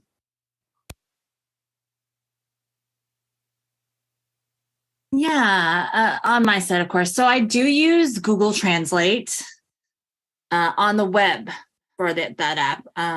The problem is the microphone is very, very small, and you have to really put it up into someone's face, and it's not always clear. So my family, it's almost impossible. Sometimes it works, sometimes it not. Depends on how loud someone talks. But a professional product, that works. It's loud enough. They have live captioning as well. And those are the right kind of things. I prefer an interpreter. I prefer to actually have an interpreter here, though. It's top, or a human captioner, but you can't get that all the time. And anywhere in the world, unfortunately, you can't get that. So next best thing, it's there. If there's no interpreter there to sign for me, then it's there. We can use it. Go ahead, Danielle. Yes, if you're in the middle of China and you can't find your way, I think you'd be delighted, to have such a tool, but it's an emergency tool. It's, as we all described, it's there when you have nothing else, and it's for something that's quite minor. Maybe you're going to wait for an interpreter to come in the hospital, or, but I have to say that AI is actually used nowadays, and we're exploring this quite a lot, as a way of relieving conference interpreters. So, for example, if you're in a conference and the speaker is speaking really fast, you're trying to keep up with the pace. You have got perhaps the text with you, but it's going really fast. So AI could perhaps, bring the numbers, the references, the names on the screen, so you don't have to make that effort to remember the number. It's just there in front of you. So right now it's about integrating AI to support the word of conference interpreters. And I think this is quite exciting, as I think the next few years we're going to see loads of new ways to work together, the AI plus interpreters. But I would say in terms of a service that replaces, interpreting, it's good for emergency. Remember, I talked about trust. It's difficult to trust the machine. And then if you think about the data that is produced, for captions and in a meeting, for example, where does this data go? When we work as an interpreter, we sign a non-disclosure confidentiality form, so what about, when it is interpreted automatically with captions, where is this stored? It's the content of the meeting. So I think that's a question to ask as well. Thank you. Robert? We've actually run a very big event where we were required to provide live captions. And the way we did it is it was a 3-stage process. We used Otter because Otter allows you to pre-feed it with a certain amount of vocabulary that's going to be used during the transcription to get the highest quality of text that we could get out of that. We had someone reading the text and interpreting into a second language, into a microphone. And then we had a cart transcriber who was inputting the into a closed caption system what he was hearing from the interpreter. So it was speaker to Otter, from Otter to someone who was reading it and interpreting into second language, and then a cart transcriber that was just writing it in real time. That was very complicated, and the delay was nearly 8 to 10 seconds from the spoken word. But that was the best quality we could get. Next question. From Alex Lindsay here on our panel in Novato, California. For an online event, what is the maximum number of languages that you have supported, and how did you distribute the languages? Robert? Well, for an online event, we got 2 scenarios. One is just pure online where everyone is on the same platform, like on a Zoom webinar. And we've done 12 languages on Zoom, no problem at all. The way we did it is we had to break down the interpreter teams into teams of 3 and have 1 coordinator per 3 language combinations. What does that mean? It was that was the interpreter that was making sure that that was the coordinator that was making sure that the interpreters had everything, that they weren't speaking on the same channel, because we all know that that's an issue with online systems.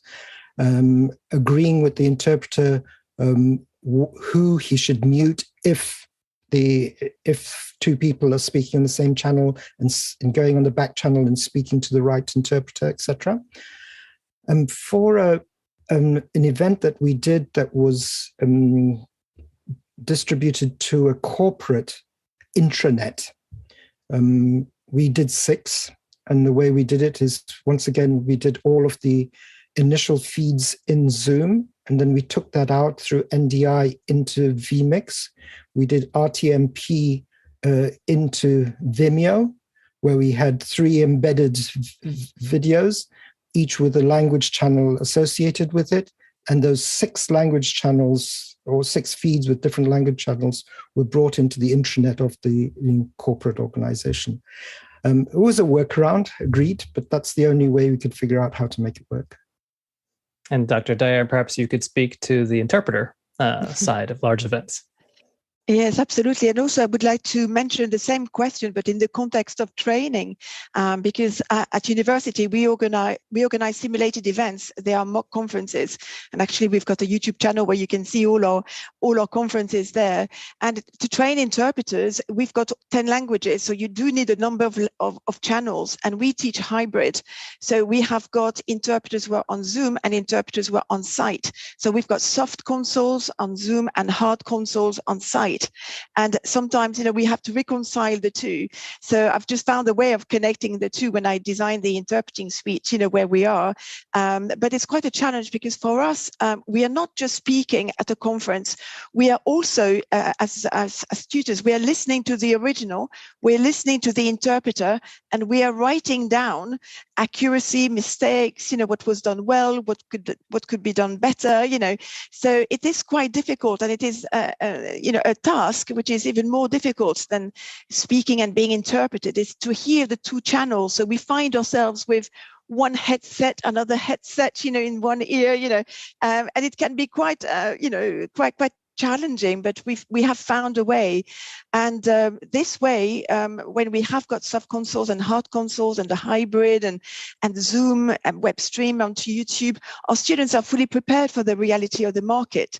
And when they go to an event organized by Robert, for example, they know how to do things, what not to do. And I think that's quite important, when we train interpreters, is to be up to date with the technology and with the reality of the market. I see Alex would like to weigh in, so maybe he's got you both beat. Go ahead, Alex. No. The one thing I was going to note is that's why we use these bone induction, is because I can have two sets of headphones on without doing the whole. I've done that many times where I've got an in-ear and then I've got over here and then I've got these, and so there's three channels like floating around.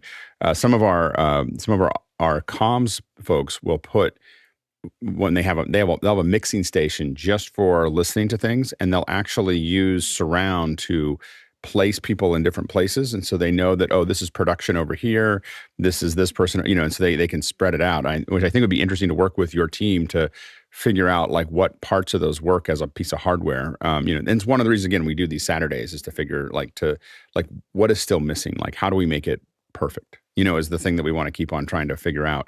But the interesting thing for multi-languages, we've done a fair number of them. I think that the most that I've personally done is 12. I've worked on some events where they're doing up to 16. 16 is a hard limit for us because of the SDI signal.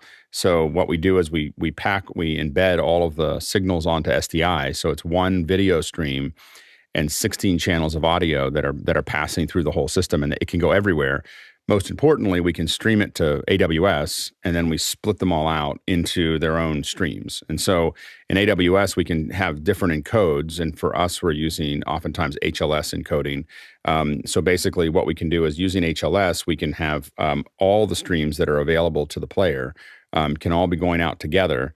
And then the manifest, the piece of the text that tells the player where things are, if you have even just the Apple's AV Foundation player, it will just have a drop down, and it can have audio description, all the different captioning languages that might be available, all the languages that are there, and it's all in one feed to get it out. But you need to be able to, either use your own player. The hardest part that we have is actually supporting other platforms. The Apple platform supports all of this really easily.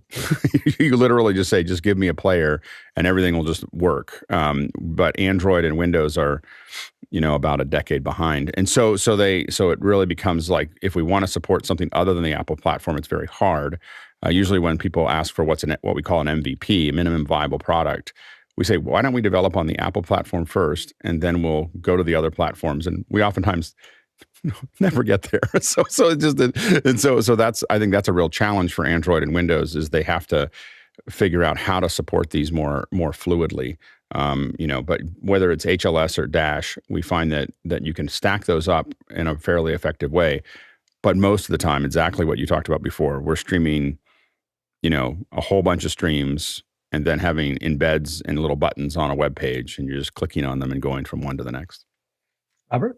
I just want to sort of build the image of what's going on when you're having 12 interpreters, because 12 interpreters or 12 different language combinations, different channels, means that you have 12 languages available for people to listen to, plus what is going on with the speakers. So there's 13 channels effectively.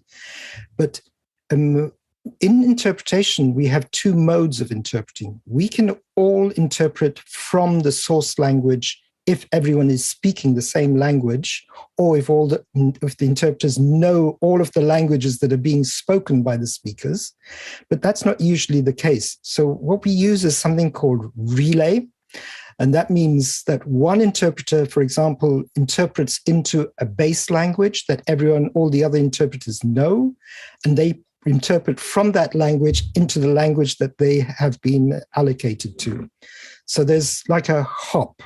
The relay is a good way of doing things if the subject matter is not complicated. However, when it gets complicated, the quality of the final message is lower than the initial message. So that's the trick with that. If you want to have, for example, speakers speaking 3 different languages and interpreters speaking 12 different languages, you'd have to have a full combination of all of those possibilities, which becomes very expensive, very difficult to manage from a technical point of view. And that's when relay becomes really important. Dr. Dyer? Yes, I think that that's quite, absolutely vital. I'd like to talk about the case of the European Parliament. We know that the European Parliament has got 24 official languages, and during COVID, you have, the European Parliament in Strasbourg, and you also had interpreters in Brussels. You had speakers in their home countries, and you also had interpreters at home, and they managed to reconcile, a system that allowed all the interpreters to interpret with quality sound at the event. So there are solutions. I mean, between Strasbourg and Brussels, there was a cable, a very expensive cable called the bridge, that was set up to allow interpreters, from different sites to interpret.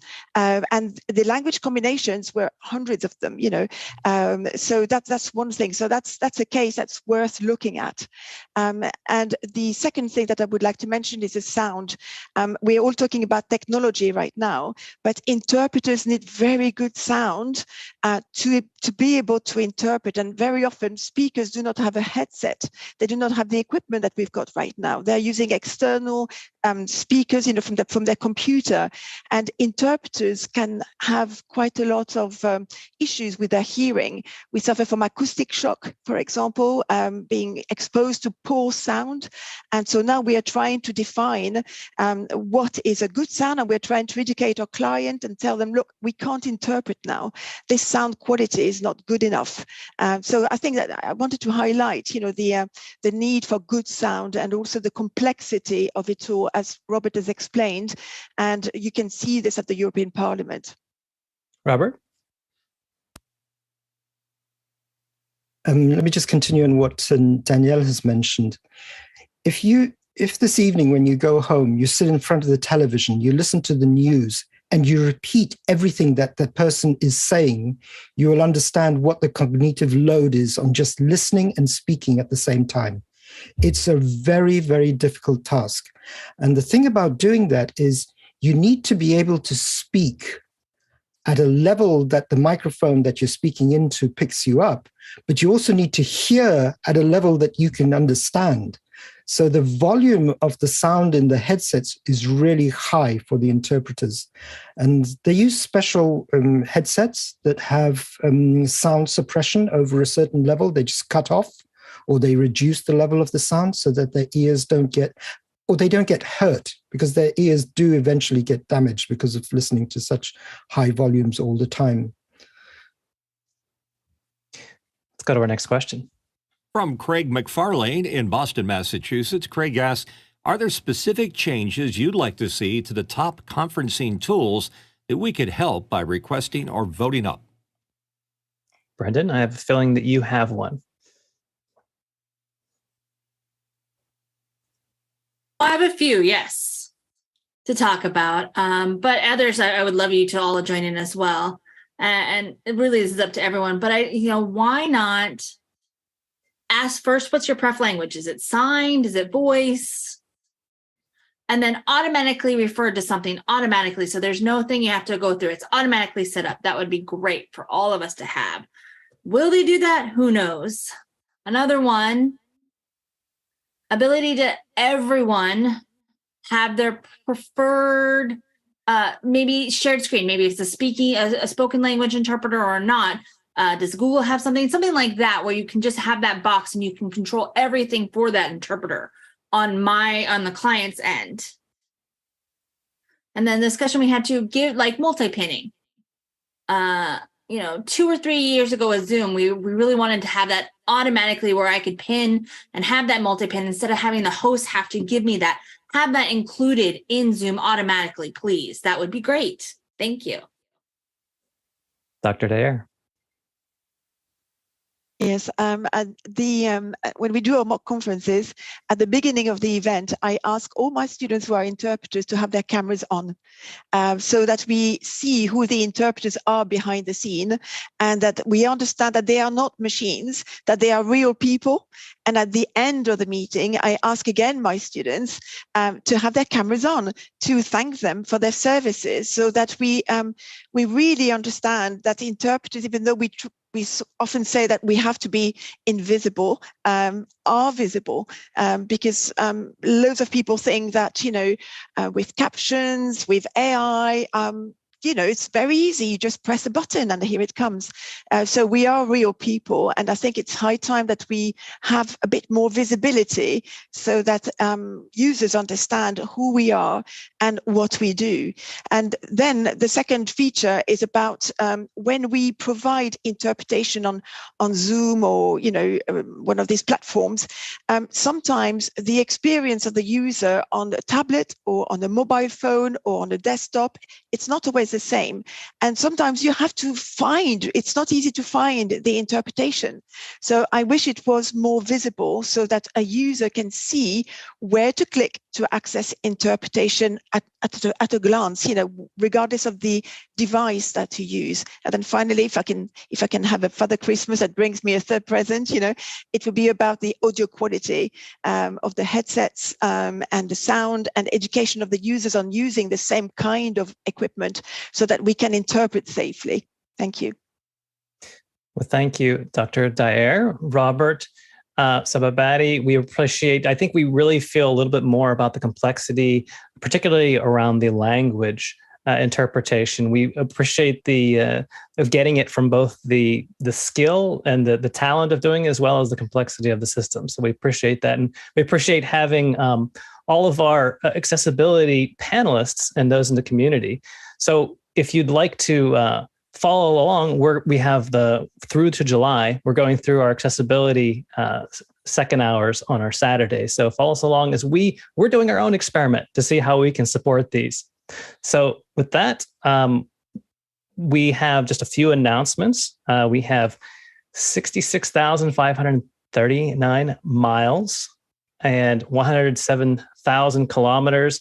That's 2.7 times around the Earth, and a lot of bananas. I think it's 26 million bananas for scale as well. Please look at our upcoming shows. Our next week's schedule is out in our email, so check for our later programs. And with that, we're going to go into After Hours.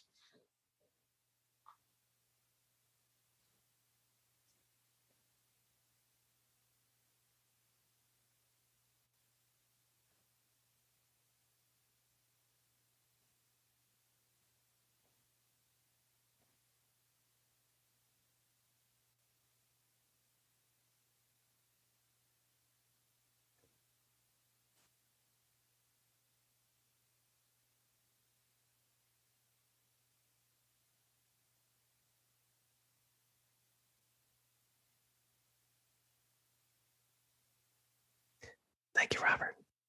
Thank you, Danielle. Thank you, all of you. Thank you so much for having us. Thank you.